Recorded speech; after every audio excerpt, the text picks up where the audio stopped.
Very thought-provoking there. But let's go to another one. Senior Advocate of Nigeria, Ebun-Olu Adegboruwa, has called on the Central Bank of Nigeria, CBN, to address widespread issues in the banking sector, which he describes as banking with tears and blood. In a recent statement, Adegboruwa cited recurrent problems such as failed transactions, hidden charges, hidden, yes, in quotes, and system issues that put customers at risk. Adegboruwa criticized banks for allegedly exploiting customers through deceptive practices, including untraceable deductions and transaction errors following recent system upgrades. He accused the CBN of failing to use its regulatory powers to curb these practices, urging authorities to protect Nigerians' finances and ensure transparency in the banking sector. Now, these follows weeks of complaints from Nigerians on social media expressing frustration over persistent transaction failures that are disrupting both businesses and personal lives. Joining us is the Chief Economist, SPM Professionals, Paul Alaje. Good morning and thanks for joining us. Yeah, good morning and thank you so much for having me. All right. Probably should start with, expressing where the CBN may be failing woefully in protecting customers, as alleged, by many of them in these cases.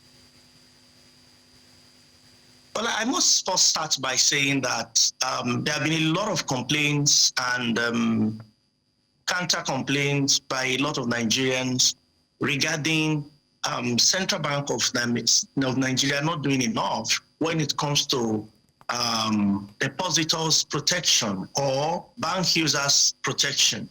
We have seen, apart from cases of fraud that has been complained directly, we have also seen instances where there have been unnecessary deduction from people's bank accounts. We have seen situations where transactions are bounced, the sender claims money left his account, the receiver did not receive their funds, in fact.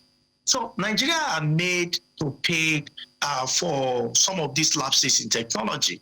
Recall that Central Bank continue to publish money outside the banking system. And you've seen over $1 trillion. Central Bank continue to complain that, people are having there's so much money in circulation. We're trying to combat inflation. Now, government or the Central Bank wants to at least understand how much is truly in our system.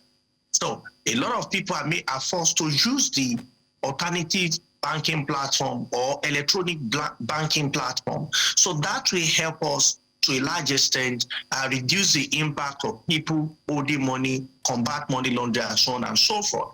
Those should be good intention. But when you look at it, I'll start with the governor Emefiele, a saga that happened, I think, last year, January, where people had to die because of this failed banking system. So, but the question is, what has changed today? Do we now have smooth network? Do we have things the way they should be? The answer is no.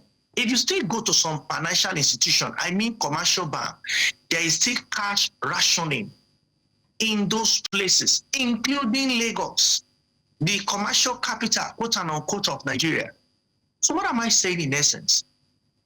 There are lapses with electronic platforms. There are lapses with some security of financial transaction. And I think the regulator here is the central bank. The central bank has that responsibility to protect Nigerians because all the banks are registered with them. Their licenses come from the central bank even before they are registered with the Corporate Affairs Commission. So central bank has key role to play. And if this is not done, unfortunately, Nigerians may be helpless regarding what is happening to their hard-earned income. And in that case, people might be forced, which is not what I encourage in any way, to go back to the traditional way of keeping money under the pillow, inside their cakes. All of those are not good. They are not safe. They are wrong in themselves.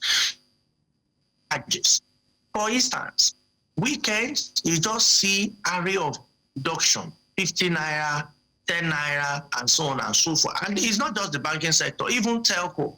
And you understand that the economy is not as good as many of us want it to be.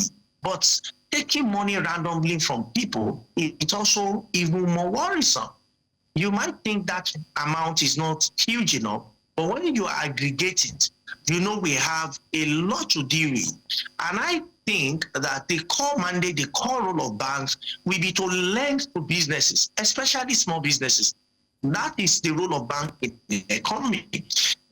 Banking system plays a very key role under monetary. So the job of bankers should be to lend, not to take either overtly or overtly from their depositors or customers. Well, you said a whole lot, and some of these points are what everyone is hoping would be affected. But my question also goes in line with, aside from taking, it seems there's so much that Nigerians have to pay for. Right before now, the USSD, when you use it, it was practically free. But now you have to pay about 7 naira, and they say you pay to the federal government.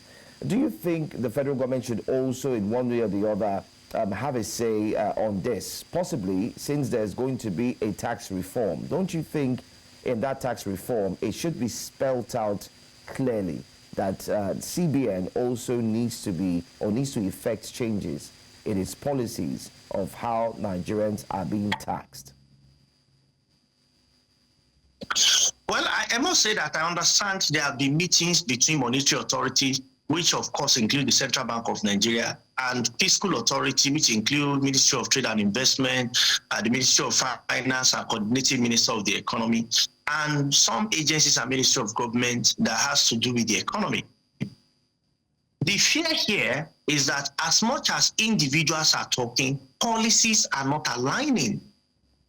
Not until policy align, all of the meetings will just be individuals saying their intentions, individuals perhaps coming to exchange greetings and discussing one or two things. Now, what matters here is that as much as we want to do tax reform, which is fiscal, we need to check what is going on with monetary. And monetary, in this case, is what is under the purview of the central bank. So charges such as charging for USSD, as much as we want to drive people away from using cash, which is okay, we must also make it very attractive to them. So government is spending a lot of money, I must say, printing new notes. If not, when last did you see 5 naira? When last did you see 10 naira? How common is 20 naira? How common is 50 naira? How clean is the 100 naira you see around, apart from those selling notes? Which should not be encouraged. What you see more in recent time, especially in our cities, are 1,000 bill, 500 bill, 200 bill, and in some occasion, 1,000 bill. So the cost of printing money, whether polymer notes or currency of fiat paper notes, it's becoming more expensive. The cost of printing 1,000 naira 5 years ago, I mean printing, is not the same cost today. And again, it goes to policy somersault. When we think that we can devalue our currency mindlessly, it will hurt us. Just recently, I saw a report from, I think, National Bureau of Statistics or Debt Management Office, saying that in spite of significant increase into state at FAC, the debt of most of these states have significantly increased also. Now, you ask, are the states better off? For 32 of the states, they are worse off. 32 of them. Why?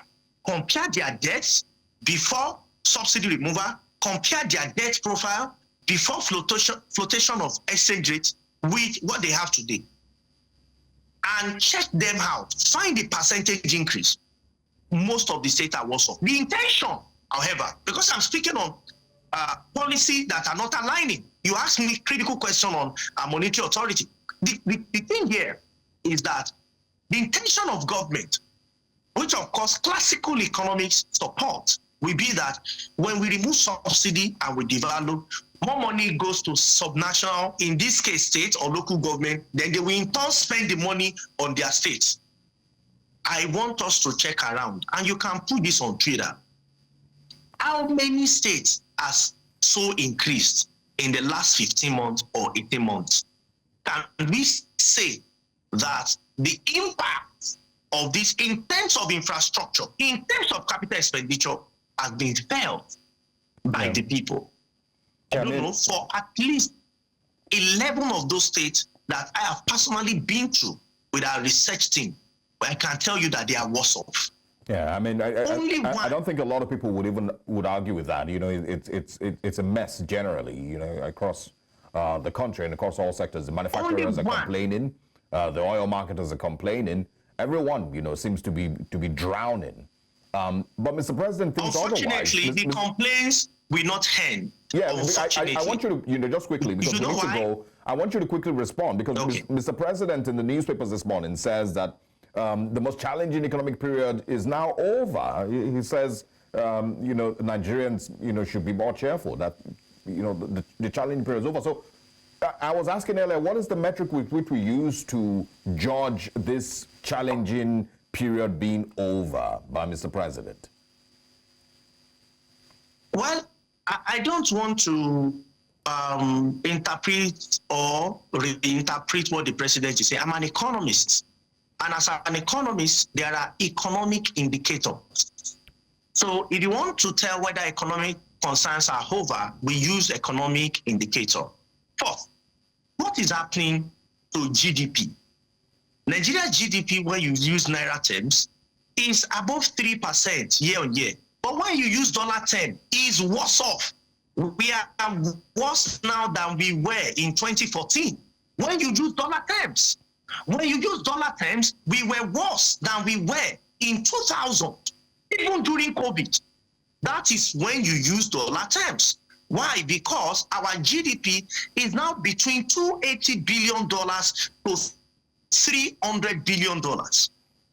As of 2000, we were above $400 billion. So let's put numbers to it so that there are no emotional conversation. Two, what is happening to unemployment? We quickly changed our unemployment methodology, according to the National Bureau of Statistics, from 20 hours a week to 1 hour a week. What it means is that after this show, maybe you are just 1 hour show this morning, you are tagged to be employed. Whether your income is sufficient or not really does not matter. What matters is that once you have 1 hour job a week, according to the new methodology adopted by the National Bureau of Statistics as recommended by ILO, then you are set to be employed. So that should be the least or basic unemployment increase, even using that measure from 4% to 5.2%. Not my figures. That was what the National Bureau of Statistics said. Just look at inflation. Inflation is over 32.9%. It used to be single digit. The goal of Central Bank of Nigeria was 6 to 9%. Government targets in 2024 budget was about 26%. This is November. The last report from the Bureau of Statistics shows that inflation is inching towards 33%. Let's look at exchange rates. Our exchange rates 2 years ago was about 600, 700 naira. Today, from reports, it's about 1,700 naira. It's implication on poverty. It has implication on hunger. It has implication on deprivation. You may also want to know what is happening to trade. Yeah, unfortunately, we wouldn't have time to you know, dive that deep into it. You know, but I think it's been pretty much established, you know, that the president may not be, you know, factually correct, you know, with his statements. Paul Alaje. It depends on what people are telling president. It depends on what his handlers are telling him. The president might not have seen the numbers, but I'm saying these are numbers from officials, from government agency, from Debt Management Office, from National Bureau of Statistics, from Central Bank of Nigeria. Mr. Laje, so these are numbers. The numbers are saying otherwise. Mr. Laje, what we're going to do is we're going to fix another time to have you back so we can discuss this in depth. Thank you so much for joining us this morning, and thank you for sharing those numbers, even though they're a bit scary. Thanks for your time. Thank you so much for having me. All right.